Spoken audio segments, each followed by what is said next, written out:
Hello everyone, আমি চন্দ্রিমা। চলুন আজকে আপনাদের সাথে এই পার্সেলটা ওপেন করি। অনেক প্রতীক্ষার পর আজকে আমি এই পার্সেলটি রিসিভ করেছি। চলুন তাহলে আপনাদেরও দেখাই এই বড় মতো পার্সেলটাতে কি এসেছে। দেখুন না, আসার সাথে সাথে খুলবে বলে ব্যস্ত হয়ে গেছে। টাডা!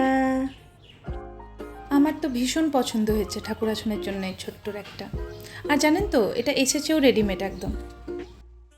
যাই হোক, আজকেই সেট করে দেওয়া যাবে এটা। এই যে দেখুন, এতক্ষণে আমি একটু সুযোগ পেয়েছি এটা খোলার। এই র্যাকটা আমি ফ্লিপকার্ট থেকে অর্ডার দিয়েছি। যদি আপনাদের কারোর লাগে জানাবেন, আমি লিংক দিয়ে দেব। আর আপনাদেরও কেমন লাগলো আমাকে অবশ্যই জানাবেন। দেখা হবে পরবর্তী কোনো ভিডিওতে। Till then, tata.